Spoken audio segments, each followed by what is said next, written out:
Et puis il y a le terme vouloir, qui relie. Donc ça impliquerait que écouter est performatif. C'est-à-dire qu'on a un désir de déchiffrage ou un désir par l'écoute. Et pour moi, c'est d'avoir un savoir. Ah oui, excuse-moi, je te coupe et d'ailleurs ça coupe. Mais pour moi, c'est surtout la différence entre écouter et entendre. Enfin, c'est dans l'écoute, il y a vraiment le désir et la volonté d'entendre ou d'écouter, enfin de transformer son écoute dans quelque chose de plus personnel. L'entendre, c'est vraiment juste d'avoir les oreilles ouvertes. Tout le monde a les oreilles ouvertes un peu n'importe quand, donc en fait on entend tout ce qui passe sans forcément avoir un filtre qui est le fil de notre personne, quoi. Donc voilà, ce vouloir, pour moi, c'est lié à ça aussi. Et l'entendre, certes, entendre donc nous ramène à une dimension supplémentaire qui est l'entendement, puisque c'est la même racine. Donc entendement, c'est une sortie de l'écoute en fait, c'est-à-dire c'est un déchiffrage. C'est qu'est-ce qu'on comprend par l'écoute? Qu'est-ce qu'on comprend quand on entend quelque chose? Qu'est-ce que ça signifie? C'est quoi le sens de l'écoute dans sa dimension à la fois organique, sensorielle, et dans son signifiant? Pourquoi je dis ça? Parce que quand j'aborde un film, que Mathieu vient vers moi, en général, l'image est en avance. C'est-à-dire que le film est monté. Il y a un montage, l'image. C'est une grammaire. Et le montage est en général assez avancé et pensé depuis très longtemps. Et moi, j'ai un son qui est relativement brut, avec des idées, c'est un canevas, c'est quelque chose qui vient soutenir, qui aide en fait à la construction sémantique du film, de l'image. Mais c'est comme dès qu'on arrive au son, c'est comme un redépart. Et c'est pas du tout une étape d'habillage, c'est une relecture en fait par l'écoute du film. Mathieu a passé peut-être 6 mois, 2 ans en l'occurrence sur le film pour le monter, le remonter, le remonter, le remonter. Il cherche son arrangement en fait. Il cherche la grammaire de son film. Et puis moi j'arrive et je viens écouter son film en fait. C'est-à-dire qu'au départ je le regarde, mais en fait je le regarde pas. En fait je l'écoute. Et par cette écoute, je lui reparle de son film. Donc on revient à cette phrase du début, il n'y a pas plus sourd que celui qui ne veut pas entendre. Donc le rapport que ça va installer entre lui et moi, c'est d'abord un rapport de confiance où je vais lui reparler de son film dans mon écoute, comment je l'entends et pas comment je le regarde. Et donc il y a tout un processus qu'on a eu ensemble qui est de parler, de regarder, mais surtout de parler et de recheminer sur son désir, sur les origines, la genèse du film, pourquoi il le fait, qu'est-ce que ça signifie pour lui, et qu'est-ce que moi j'entends de ce qu'il me dit à travers son image. Et ça démarre comme ça. Voilà. Je voulais lancer la conversation sur comment se pose un rapport entre un monteur, enfin pour moi en tout cas en tant que monteur son, parce que c'est comme ça que j'aime travailler, et un réalisateur, qui en général quand il arrive vers moi a très peur, comme beaucoup de réalisateurs, parce qu'ils savent qu'ils vont être dans un territoire qu'ils ne maîtrisent pas et qu'ils ne possèdent pas, et qui peut les déposséder complètement de leur film. C'est-à-dire qu'ils vont le réentendre, on va ouvrir les micros, on va ouvrir l'espace sonore, et ils vont dire, mais moi c'est pas ce que j'ai entendu pendant 1 an, j'avais un son tout pourri comme ça, j'avais entendu ce truc passer, pourquoi il n'y est plus? Pourquoi c'est pas le son de mon film en fait? Et tout ça c'est un long processus de discernement, d'analyse en fait de son travail, de ce qu'il est en train de me dire à l'image, et je lui fais réentendre son film. Et à partir de là, on commence à discuter et à réfléchir sur les besoins du film, puisque ensuite c'est le film, pour moi, en fait, selon moi, qui indique la direction du son. C'est par le film, en fait, qu'on chemine, et progressivement, je sais que le film va avoir besoin de telle ambiance, ou telle construction sonore, ou de participer à l'image de telle façon. Voilà, ça c'est pour cadrer, en fait, le rapport.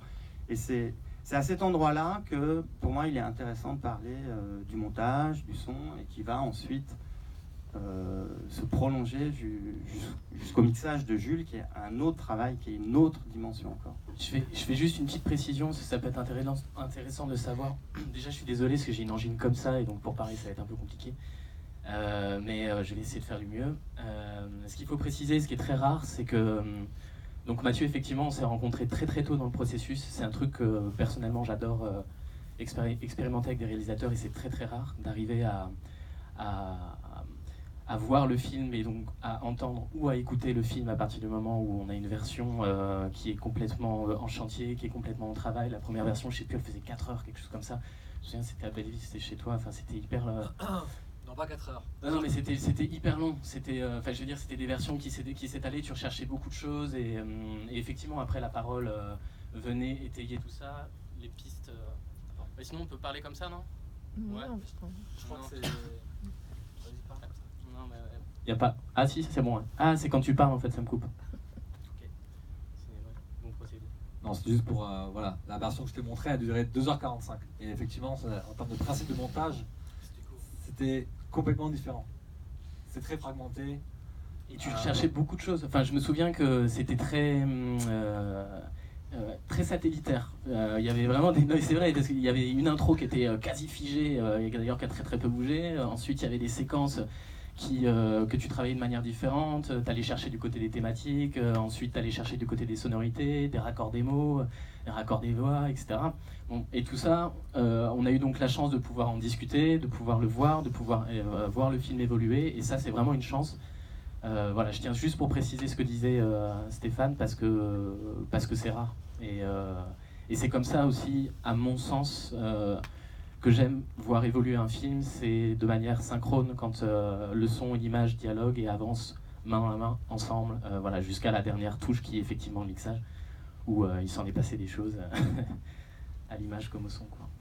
Alors juste une précision, avant de vous poser la question de qu'est-ce que vous avez entendu quand vous avez découvert le premier montage, et ensuite qu'est-ce que vous avez voulu qu'on entende et qu'on écoute, parce qu'en fait c'est aussi un film d'écoute, ce film, c'est donner la parole à la jeunesse quand même. Donc l'idée c'est quand même de disposer les personnes, les spectateurs à écouter. Et ce que vous avez reçu vous comme matériel sonore, c'est ce que Thibaut Dufay, l'ingénieur du son, qui m'a suivi pendant 2 années dans la rue, la nuit, a choisi d'enregistrer. Et en fait, l'époque c'était un projet sonore dès le début. C'est-à-dire que je ne voulais pas faire un film comme mon premier film où il y avait vraiment micro-caméra, c'est-à-dire un seul micro sur la caméra, donc l'axe de l'écoute est le même que celui du regard. Là, je voulais justement désynchroniser les deux, donc être avec une personne qui avait un matériel pour lui, et donc sa position dans l'espace n'est pas la même que la mienne. Et c'est hyper important parce que on peut se dissocier. On peut, par exemple, la séquence où Melchior et Sandra discutent de savoir est-ce qu'il faut faire des études, prendre de la drogue, se lâcher, etc. À un moment donné, je panote, je me déplace en fait pour filmer, alors qu'ils sont encore en train de discuter, pour filmer Sarah et Raphaël qui s'embrassent contre le mur. Donc ça, ce serait pas possible si j'étais seul en fait. Et c'est ce jeu-là en fait entre l'image et le son que j'ai voulu rendre possible en faisant appel à Thibaut Dufay. C'est parce qu'en fait ça ouvrait des pistes de montage énormes. Et Thibaut, ce qu'il a choisi, c'est un micro perche, donc il ne perchait pas forcément comme ça, mais soit par en dessous, soit directement à la main, mais un micro très directionnel, qui est un micro allemand, un Klit, qui permettait d'isoler les voix, c'est-à-dire de récupérer, de se focaliser en fait sur les voix des personnes. Et ensuite, dans son sac, il portait un sac à dos dans lequel il avait trafiqué pour pouvoir porter en fait un dispositif qu'on appelle double MS. Après, on peut expliquer ce que c'est, etc. Mais en tout cas, qui permet en fait de saisir toutes les ambiances, mais aussi les dissocier, quoi. C'est-à-dire que les ambiances, c'est pas ce que Thibaut a enregistré dans son micro. Un double MS, techniquement, c'est une prise de son multicanal qui permet de faire du 4 points dès la prise. Donc en fait, ce qu'il nous a fourni comme matériau sonore, c'est, on va dire, un 5.1 cinématographique dès la prise. C'est ce qui était avantageux pour certaines séquences, ce qui était problématique pour d'autres séquences. Mais la question que nous on s'est posée en fait autour du film, c'est qu'on voulait que le film soit un film sensoriel, un film immersif, où le public fait l'expérience aussi par le son de ce que pouvait être un affrontement, ce qu'était spatialement en fait la situation qu'avaient vécue Mathieu et Thibaut. Donc c'était déjà une chance que le son puisse avoir ça intrinsèquement, qu'on ne soit pas obligé de reconstruire un effet de réel. Mais ça posait d'autres problèmes, c'est que quand on était en interview, on avait effectivement trop d'informations. Enfin, le problème du son, c'est que soit on n'a pas assez d'informations, soit on a trop d'informations.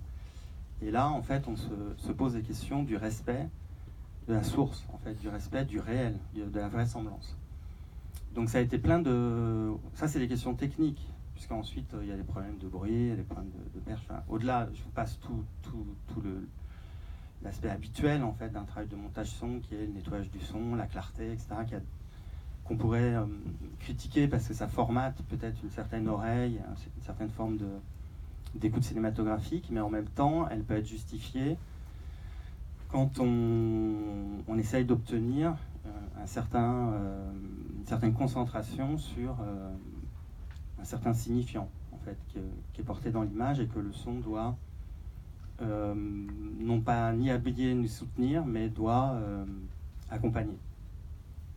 Donc on a eu ça a été cette question en fait de savoir comment on traite le son, quand est-ce qu'on ouvre l'espace, quand est-ce qu'on le réduit. C'est un long, tout au long en fait du film, on faisait des essais et on a fini par comprendre ce que la matière même de la prise de son nous obligeait à faire dans le montage, dans le son, dans le traitement du son, dans le traitement des problèmes. Et en fait, l'idée c'était de garder le plus de naturel possible, sachant que de toute façon on est au cinéma et que dès qu'on réécoute ces prises de son dans une salle, c'est déjà plus du tout le même rapport à l'écoute. Donc il ne s'agissait pas d'être dans le pur naturalisme, et le documentaire de Mathieu voulait être un objet cinématographique le plus cinématographique possible, c'est-à-dire on n'avait pas décidé d'être dans un documentaire pauvre, pas parce qu'on n'aime pas, mais parce que c'était aussi dans l'esthétique de l'image, dans la qualité des prises de son, etc. Ça permettait vraiment de travailler cette forme. Donc cette forme... Ah pardon, excuse-moi.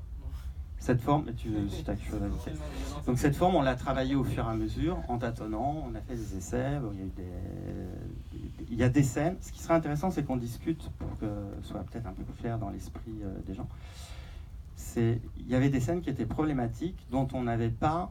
Ça peut paraître bizarre quand on voit le film, en fait, mais parce que tout semble évident.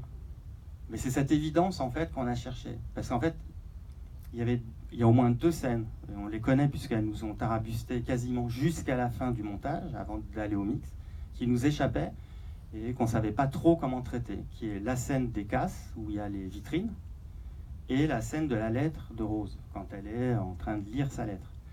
Et on a cherché. C'est typiquement... Pourquoi ces scènes nous ont posé problème? Parce que dans le signifiant du film de Mathieu, l'image semblait indiquer quelque chose, et on s'interrogeait sur qu'est-ce qu'elle disait. Est-ce que ça prenait la casse? Est-ce qu'on prenait la répression ou la nécessité d'une autorité répressive, etc., ou régulatrice? Et moi, je connais évidemment la position de Mathieu, disons, militante, ou en tout cas son projet, mais le son, là, devait trouver un endroit d'équivoque qui laisse au spectateur la possibilité de faire son choix, en fait, qui ne vienne pas indiquer une position définitive sur cet endroit-là. Et moi, ça me semblait politiquement important. Cette scène où on voit ensuite les voitures de flics arriver. Et on voit les cases des Étienne. Et on a d'abord essayé de remettre les sons directs, de voir ce qui se passait dans le réel, dans le naturel. C'est pas du tout intéressant. Ça disait rien, ça jouait pas, comme on dit. Et je pense que c'est quand j'ai entendu en dérochant les prises de Thibaut, parce qu'on revenait, réécoutait des prises, on cherchait. Et puis un jour, ça devait être vers la fin, j'ai entendu cette prise de sirène de police qui était enregistrée très proche en fait des camions en 5.1 et qui produisait un effet de ce qu'on appelle nous de phasing en fait, c'est-à-dire c'est un mouvement dans l'espace mais qui fait vibrer l'oreille en fait. Si c'est au bon niveau, normalement on le ressent un peu. Donc je lui ai dit voilà, on va mettre ça. Parce qu'à la fois c'est conforme et en même temps on va le surjouer, on va demander à Jules de le mixer à un point où on va attaquer votre oreille de spectateur. Parce qu'en fait on va sembler rentrer dans une réalité évidente et ensuite on va arriver à un point de dérangement parce qu'en fait on va vouloir que ça s'arrête. Donc c'est des endroits comme ça en fait qu'on cherchait comment travailler dans un documentaire qui montre quand même une parole humaine, directe, sincère, comment le son peut venir tuiler, indiquer, faire ressentir des points d'équivoque, des liens entre les choses. Ça, c'est une des scènes qui nous a... On a essayé beaucoup. Hein, et à chaque fois, on n'était pas content. La scène de Rose, c'est un autre problème. Bon, peut-être on en parlera plus tard. Voilà. Ça, c'est un bon exemple pour expliquer voilà, où étaient les difficultés, les soucis, à quel endroit ça se pose pour un monteur son, pour une discussion avec un réal. C'est pas juste on pose des sons parce qu'il y a telle image, etc. Bien sûr, il y a tout ça, évidemment, qui vient en substance... donner une forme sonore, hein, finalement plastique, à ce que vous regardez, mais ensuite on se pose la question du signifiant en fait. Pourquoi tel son, pourquoi pas tel son? C'est quoi l'ambiance derrière en fait?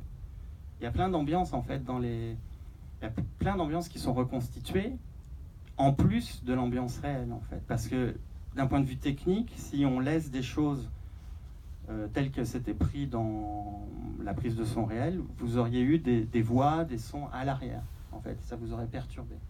Donc on joue en fait voilà, sur cette vraisemblance. Dès qu'on arrive au cinéma, le son quitte sa capture, son empreinte du réel, et on cherche une vraisemblance, mais qui vient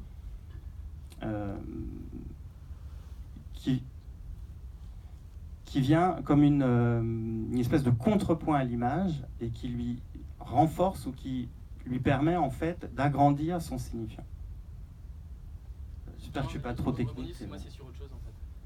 Quand Stéphane disait, je voulais faire, ce qu'on projetait, c'était un film sensoriel. C'est pas juste quelque chose d'un peu mystérieux ou quoi que ce soit. C'est lié en fait, par exemple, ce que je cherchais chez les personnes, c'était de les amener à me parler de ce qu'elles avaient, de ce qu'elles sentaient, de ce qu'elles ressentaient, des sentiments qui les traversaient, pas des opinions, pas des discours, pas des choses structurées qui auraient pu être répétées en dehors de la prise. C'est vraiment je cherchais la parole comme un événement, quelque chose qui fait rupture avec ce qu'elles ont l'habitude de dire. Et par exemple, pour l'exemple de la casseuse, moi ce que j'ai essayé de l'anarchiste, antifasciste, enfin on peut l'appeler de plein de façons différentes, mais j'ai essayé de l'amener à me dire ce qu'elle ressentait en manifestation par exemple. Parce que moi ensuite, ça m'aidait, et vous avez entendu plusieurs montages avec différents points de parole d'elle, etc. Ça m'aidait à comprendre qu'est-ce qu'on devait, en tant que spectateur, spectatrice, ressentir aussi. Et c'est ça, quand on dit sensoriel, c'est assez précis, c'est-à-dire en fait c'est de retrouver des sensations que les personnes ont pu ressentir. Et donc c'est la question du point de vue en fait qui se joue là-dedans. C'est pas juste pour spécifier ça, quoi. C'est-à-dire la sensation, c'est pas un truc un peu mystérieux ou indicible ou je ne sais quoi. En fait, c'est plutôt pour être pleinement dans le point de vue de l'autre, quoi, des personnes dont on est en charge de les représenter, quoi. Et le truc, c'est que ça se reconstruit toujours. C'est-à-dire que chaque personne a sa manière de percevoir le son. Quand on se balade dans la rue, il se passe moult choses autour de nous. Notre cerveau est capable, par nos centres d'intérêt, par ce qui se passe, par ce qu'on traverse, etc., de capter telle ou telle chose, etc. Et c'est votre travail qui fait ce travail de découpage que fait le cinéma à un moment donné quand il prend une caméra et qu'il pointe des choses. C'est pareil avec le son, mais c'est votre cerveau qui le fait. Et du coup, au cinéma, vous êtes plusieurs cerveaux, il n'y a qu'un seul écran et il n'y a qu'une seule bande-son. Donc c'est à nous, au pluriel, de réfléchir à qu'est-ce qu'on aimerait faire passer et comment, par quel biais, par quel prisme. Et c'est là où en fait il y a cette dimension de point de vue qui est hyper importante. parce que c'est un point de vue, enfin c'est un point de vue d'écriture, quoi.